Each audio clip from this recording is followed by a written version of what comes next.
তাকেই আনতে হলো, তাকেই পররাষ্ট্রমন্ত্রীর দায়িত্ব দেওয়ার প্রয়োজন পড়ল কেন? মানে এই কাজটার মাধ্যমে আমরা জাতি হিসেবে কি অর্জন করছি? তারেক রহমান সাহেব হয়তো ওনারা কিছু প্ল্যান আছে, কিন্তু যে জিনিসটা হয় কি, আমরা যখন কোনো মানে প্রকাশ্য দৃষ্টিগ্রাহ্য কোনো ব্যাখ্যা খুঁজে না পাই, তখন কিন্তু আমরা নানা ধরনের কল্পনা করি। এই কল্পনা আপনি থামাতে পারবেন না। আসসালামু আলাইকুম প্রিয় দর্শক, একটা নতুন সরকার যাত্রা শুরু করেছে এবং এটা হলো বিএনপি এবং তার নেতৃত্বাধীন জোট সরকার। আসলে বিএনপি সব আসন পেয়েছে, এককভাবে নিরঙ্কুশ সংখ্যাগরিষ্ঠতা বিএনপি পেয়েছে। জোটের থেকে 2-3টা সিট পেয়েছে তারা, এবং যারা যারা জোট থেকে পেয়েছে প্রায় তাদের সবাইকেই মন্ত্রীও বানানো হয়েছে। ববি হাজ্জাজ তো আর এখন জোটের না, এখন আমি বলবো বিএনপিরই আছে।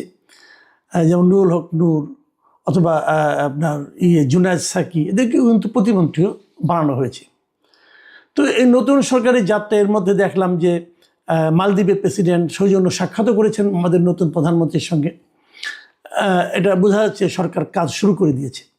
আজকে সকাল থেকেই খুব কয়েকটা বিষয় নিয়ে কৌতূহল ছিল যে কেমন হবে নতুন সরকার। আমার নিজে একটা কৌতূহল ছিল যে ওখানে যে তারা যে শপথ করবে সংসদ সদস্যরা, সেখানে কি সংস্কার পরিষদের হিসাবে সদস্য হিসাবে তারা শপথ করবে কিনা, এটা নিয়ে আমার একটা সন্দেহ ছিল। কারণ আমি নিজে এটা নিয়ে আমার মানে বেশ কিছু কথা আছে, বেশ কিছু ব্যাখ্যাও আছে। আমি দেখলাম সালাউদ্দিন আহমেদ সাহেব বললেন যে ওনারা সংস্কার পরিষদের সদস্য হিসেবে শপথ নেবেন না, এবং না নেওয়ার জন্য নিজের যুক্তিটা দিয়েছেন। এই যুক্তিটাও আমার কাছে গ্রহণযোগ্য মনে হয়েছে। এবং এই ঘটনার মাধ্যমে আসলে আলী রিয়াজ সাহেব যে সংস্কার কর্মকাণ্ডের পরিকল্পনা সাজিয়েছিলেন, এটা মনে হয় একটা বড় ঝাঁকুনি খেলো এবং ধাক্কাই খেলো, এবং এটা আমি আর কোনো ভবিষ্যৎ খুব একটা দেখি না। এটা গেল একটা অধ্যায়। দ্বিতীয়ত, তারপরে আমরা বিকেলেও ওয়েট করছিলাম যে মন্ত্রিসভা কেমন হয়, উনি কাদেরকে মন্ত্রী বানান। প্রথমে শুনেছিলাম যে ছোট একটা মন্ত্রিসভা হবে, পরে দেখা গেল না, ছোট হয়নি, মোটামুটি বড়ই একটা মন্ত্রিসভা হয়েছে। প্রায় আপনার 25 জন প্রধানমন্ত্রী সহ 26 জন মন্ত্রী, এবং প্রতিমন্ত্রী হলো 24 জন, সব মিলে পুরো মন্ত্রিসভার সাইজ হলো 50 জন। 50 জনের একটা মন্ত্রিসভা মানে গঠন করা হলো। কিছু চমক ছিল। চমক মানে অনেক মানে বিশাল বিশাল নেতা তারা আসলে মন্ত্রিসভায় জায়গা করতে পারেন। খন্দকার মোশাররফ হোসেন, মির্জা আব্বাস, এদের মতো আব্দুল সালাম পিন্টু, এদের মতো লোকেরা কিন্তু আসলে মন্ত্রিসভায় ঠাঁই পাননি, জায়গা এদের হয়নি। আবার কিছু সিনিয়র লিডার যাদের ভূমিকা, এটা আমার ভালো লেগেছে। সিনিয়র লিডারদের মধ্যে যাদেরকে বাদ দেওয়া হলো, যাদেরকে রাখা হলো, এই বিবেচনাটা আমার কাছে মোটামুটি পছন্দ হয়েছে। কিন্তু আবার খুব আলোচিত কয়েকজন লোক যাদেরকে আমরা প্রত্যাশা করেছিলাম তাদেরকেও পাইনি। সেটা মানে প্রধানমন্ত্রী তারেক রহমানের নিজস্ব একটা প্ল্যান আছে, উনি কীভাবে কী করতে চান সেই প্ল্যান অনুযায়ী তো উনি চলবেন, তাই না? তো সেই প্ল্যানের মধ্যে নিশ্চয়ই অ্যাকোমোডেট হবে, এবং উনি নিশ্চয়ই যাদেরকে দিয়ে যে কাজ হবে সেভাবেই করতে চেয়েছেন। এটা নিয়ে আমার কোনো বক্তব্য নেই। আমরা কতগুলো জিনিস দেখলাম, সেটা হলো যে মন্ত্রিসভায় আইনজীবীদের বেশ একটা প্রভাব দেখলাম। বেশ অনেক আইনজীবী, সুপ্রিম কোর্টেরই আইনজীবী আছে 5 জন। এছাড়াও আরও জজ কোর্টের আইনজীবীরা আছে, যেমন সালাউদ্দিন আহমেদ, উনি তো জজ কোর্টের আইনজীবী। তারপরে আপনার এই দীপেন দেওয়ান, তিনিও জজ কোর্টের আইনজীবী। এরকম আরও অনেক অনেক আছে যা নাকি জজ কোর্টের আইনজীবী, এবং সুপ্রিম কোর্টের আইনজীবী আছে 5 জন। এটা মোটামুটি আমার কাছে মনে হয়েছে একটা দিক দেখা যেতে পারে। কিছু কিছু জেলা থেকে কোনো মন্ত্রী নেওয়া হয় না, প্রায় 25টা জেলার মতো হবে যেখান থেকে কোনো মন্ত্রী নেওয়া হয়নি। এটাও একটা দেখার মতো বিষয়। এবং কিছু কিছু জেলায় যেখানে নাকি আওয়ামী অধ্যুষিত যে জেলাগুলো আছে, সেখান থেকেও কোনো মন্ত্রী আসেনি। তো এগুলি একটা ব্যাপার। কিন্তু এত আলোচনার মধ্যে যে আলোচনাটা সবচেয়ে বেশি মানুষের কাছে গুরুত্ব পেয়েছে, এবং অনেকে আমাকে জিজ্ঞাসা করছে, ভাই এটা কি হলো, ভাই এটা কি হলো। আমি আসলে ওটাকে আজকের আলোচনার মূল ফোকাস করতে চাই। এতক্ষণ যেগুলি বললাম এগুলি ভূমিকা মাত্র, এগুলি নিয়ে তেমন কোনো কিছু বক্তব্য নাই। কারণ উনি ওনার প্ল্যান মতো করেছেন।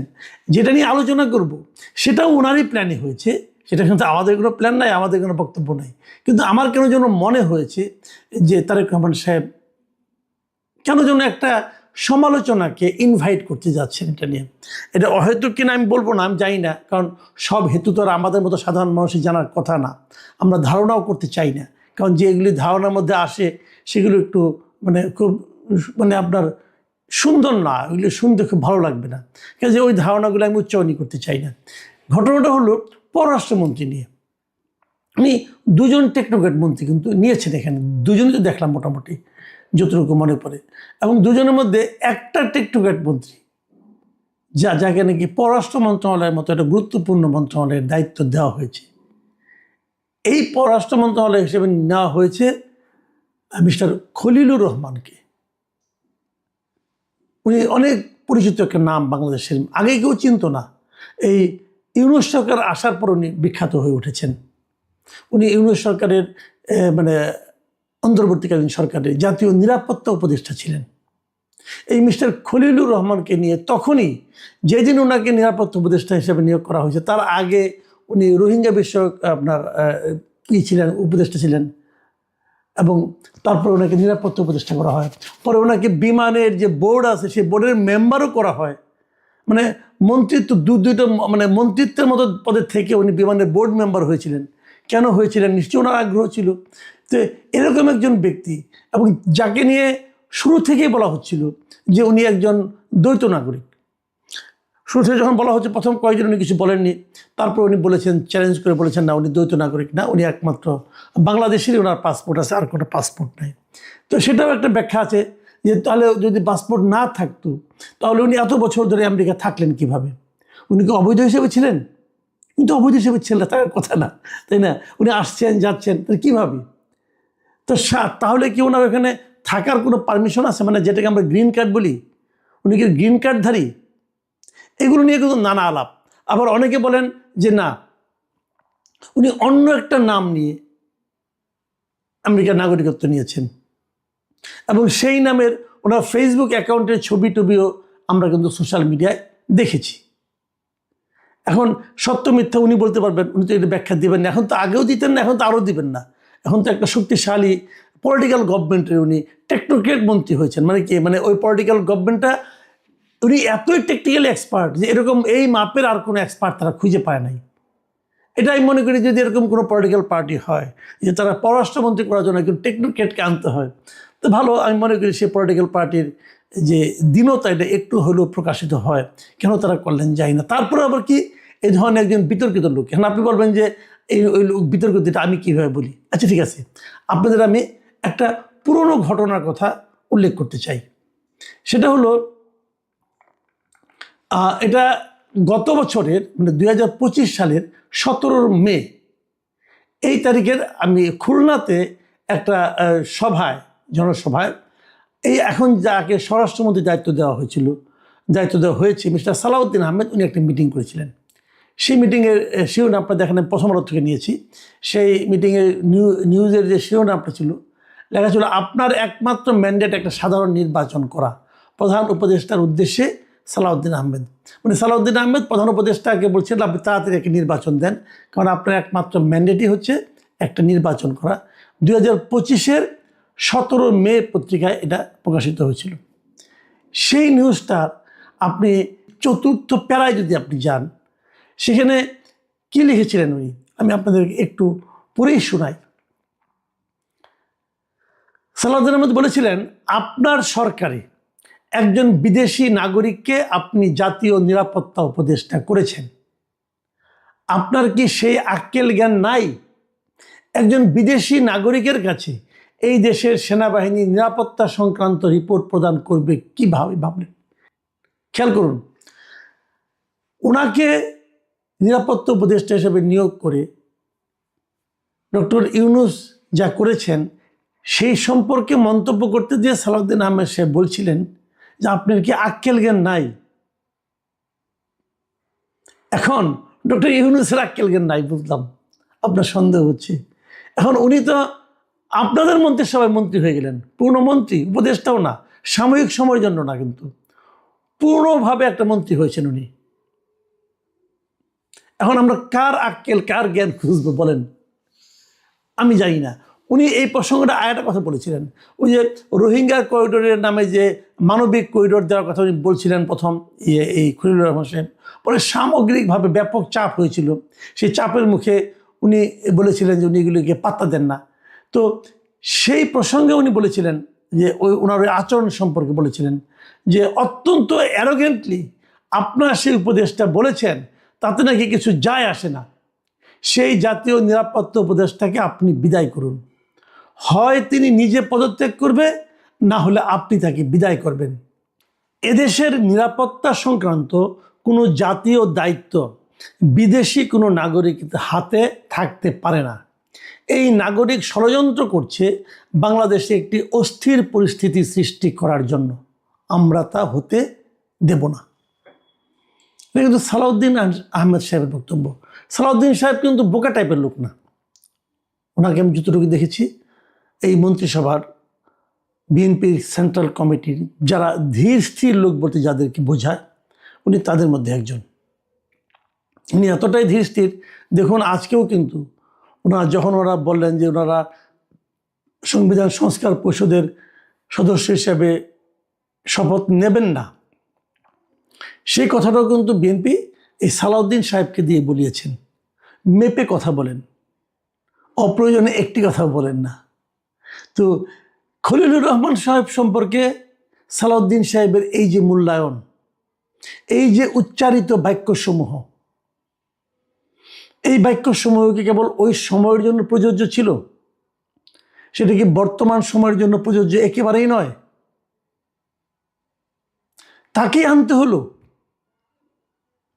তাকেই পররাষ্ট্রমন্ত্রীর দায়িত্ব দেওয়ার প্রয়োজন পড়ল কেন?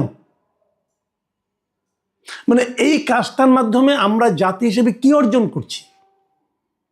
তারেক রহমান সাহেব হয়তো ওনারা কিছু প্ল্যান আছে, কিন্তু যে জিনিসটা হয় কি, আমরা যখন কোনো প্রকাশ্য দৃষ্টিগ্রাহ্য কোনো ব্যাখ্যা খুঁজে না পাই, তখন কিন্তু আমরা নানা ধরনের কল্পনা করি। এই কল্পনা আপনি থামাতে পারবেন না। এই কল্পনার কথা, এই কল্পনার ডালপালা কিন্তু ছড়াতে থাকবে। আপনি বলবেন, আরে আমি 2/3 আসন পেয়েছি, কোথাকার কোন পাবলিক কি কল্পনা করলো বা না করলো তাতে আমাদের কি আসে যায়? হ্যাঁ, এটা আপনি বলতে পারেন, কিন্তু এই বলে আপনি কিন্তু মানুষের কল্পনাকে থামাতে পারবেন না। এবং আমি আপনাকে বলে রাখি যে মানুষের যে পারসেপশন তৈরি হওয়াটা, এটা কিন্তু মারাত্মক, অনেক মারাত্মক। কিন্তু অনেক সময় অসত্য পারসেপশনও তৈরি হয়, সেই পারসেপশনকে গুরুত্ব দিতে হয়। পাবলিক পারসেপশন খুব মারাত্মক। আমি আপনাকে চ্যালেঞ্জ দিয়ে বলছি, খলিলুর রহমান সাহেব সম্পর্কে এদেশের একটা মানুষ, আপনি একটা ভোট দেন যে খলিলুর রহমান সাহেব কেমন লোক, যে তাকে কোনোদিন দেখে নাই, জানে না, সেও বলবে লোকটা খারাপ। যে তার সঙ্গে কোনোদিন কথা বলে নাই, যার সঙ্গে তার কোনো স্বার্থের কোনো সংঘাত হয় নাই, সেও বলবে এই লোকটাকে নিয়েন না। তাহলে আপনি বলবেন এটা তো না জেনে বলতেছে। হ্যাঁ, আমিও বলি না জেনে বলতেছে, কিন্তু বলতেছে যে তার জবাব যতক্ষণ পর্যন্ত আপনি দিতে না পারবেন, ততক্ষণ পর্যন্ত কিন্তু এই বলাটাই গুরুত্বপূর্ণ। কারণ এই মানুষটা তো আপনাকে ভোট দেয়, তো এই মানুষটাকে আপনি বলতে দিচ্ছেন কেন? আমি আশা করব সরকার একটা ব্যাখ্যা দিবেন যে কেন খলিলুর রহমান। আমি বরাবর বলেছি যে দ্বৈত নাগরিকদের দেশের নীতি নির্ধারণী কোনো পদে থাকা উচিত না। এটা আমি অনেক দিন ধরে বলি। কেন বলি? এই কারণে বলি যে তারা যদি অন্য দেশে, তার যদি স্থায়ী আবাসের কোনো সুযোগ থাকে, আশ্রয় নেওয়ার কোনো সুযোগ থাকে, তাহলে তারা এই দেশ সম্পর্কে তাদের অনুভূতিটা, ভালোবাসাটা হয় সারা সারা। তারা মূলত দেশপ্রেমিক হতে পারে না। দেশপ্রেমিক লোক কখনো স্বেচ্ছায়, যারা বাধ্য হয়ে যায় তাদের কথা কিন্তু আলাদা। যেমন তারেক রহমান সাহেব বাধ্য হয়ে গিয়েছিলেন, আমার কোনো আপত্তি নাই, কিন্তু যারা নাকি নিজে ইচ্ছায়, স্বেচ্ছায় আরেক দেশে গিয়ে নাগরিকত্ব নেয়, গ্রিন কার্ড নেয়, ওখানে বাড়ি করে, সেই লোকগুলির ভালোবাসা, দেশপ্রেমে আমার সন্দেহ আছে। এবং তারা এখানে আকাম কুকাম করে বাড়ি চলে যাবে, তাকে ধরতেও পারবেন না। আওয়ামী লীগ সরকারের সব মন্ত্রীদের বাইরে নাগরিকত্ব আছে, সবার সেকেন্ড হোম আছে, এদের কাউকে আপনি ধরতে পারবেন? পেরেছেন? আগামীতে পারবেন? কোনোটাই পারবেন না। তো সেই জিনিসটা যাতে না করেন। আর তাকে দেওয়া হয়েছে কি সেন্সিটিভ, অতি সেন্সিটিভ পররাষ্ট্র মন্ত্রণালয়। এরই মধ্যে যে সমস্ত স্পেকুলেশন আমি শুনেছি আমার শুনতে ভালো লাগে নাই। বলা হচ্ছে যে ওনার সঙ্গে নাকি কন্ট্যাক্ট করেই তারেক রহমান সাহেব এসেছেন, উনি নাকি আমেরিকা এবং ইন্ডিয়ার পার্টটা দেখছেন। ধরলাম আমি সত্য, আমেরিকা এবং ইন্ডিয়ার পার্টটা উনি দেখবেন। আমেরিকার ইন্ডিয়ার পার্ট দেখার জন্য উনি ছাড়া আর কেউ নাই। এত বড় প্রতিভা আপনার ইউনূস সাহেব আসার আগে কইছিল, তখন তো তার নাম কখনো শুনি নাই। ভাই এগুলো খোঁড়া যুক্তি। আরেকটা জিনিস আমি বলি, বিতর্কের আরও একটা কারণ আছে। সেই কারণটা হলো, সাধারণত এই যে অন্তর্বর্তীকালীন বলেন অথবা তত্ত্বাবধায়ক বলেন, যাই বলেন, নির্দলীয় সরকার বলেন, এই সরকারগুলো একটা কনভেনশন ছিল। কনভেনশনটা এমন ছিল, এই সরকারগুলোতে যারা উপদেষ্টা হয় তারা পরবর্তী সরকারে মন্ত্রিত্ব অথবা সরকারের কোনো দায়িত্বপূর্ণ পদে থাকে না। এই একটা কিন্তু কনভেনশন ছিল। কেন থাকে না? থাকলে পরে তারা যে পরবর্তী সরকারের সঙ্গে থাকে, তাহলে অনেকে সন্দেহ করতে পারে যে ওই লোকটা এই সরকারটাকে ক্ষমতায় আনার জন্য কিছু ভূমিকা রেখেছে। এখন খলিলুর রহমান তো খুব গুরুত্বপূর্ণ একটা জায়গায় ছিলেন, উনি নিরাপত্তা উপদেষ্টা ছিলেন, উনি আর্মিকে নিয়ন্ত্রণ করতে পারতেন, এরকম একটা জায়গায় ছিলেন উনি। তাহলে উনাকে যখন আপনি মন্ত্রী বানাবেন তখন কিন্তু এই কথাটাও চলে আসবে। তাহলে উনি কি ওই জায়গায়, ওনার যে ক্ষমতার যে জায়গাগুলো ছিল সেই জায়গার মাধ্যমে ক্ষমতা ব্যবহার করে উনি কি কাউকে সাহায্য করেছেন ক্ষমতায় আসতে অথবা কাউকে ক্ষমতায় না আসতে? এই প্রশ্নগুলোর জবাব যতদিন দেশের মানুষ স্পষ্টভাবে না পাবে ততদিন পর্যন্ত ভাববেন এই সন্দেহের পারদ ধীরে ধীরে বাড়তেই থাকবে। আমি বুঝতে পারি না একটা নতুন সরকার যাকে ঘিরে আমাদের এত প্রত্যাশা, তারা এই ধরনের একটা ঝুঁকিপূর্ণ কাজে কেন গেল? প্রিয় দর্শক, এই প্রশ্নের উত্তর আমি খুঁজতেই থাকব। আপনারা ভাবুন, দেখেন উত্তরটা খুঁজে পান কিনা। এখন এই পর্যন্তই। আল্লাহ হাফেজ।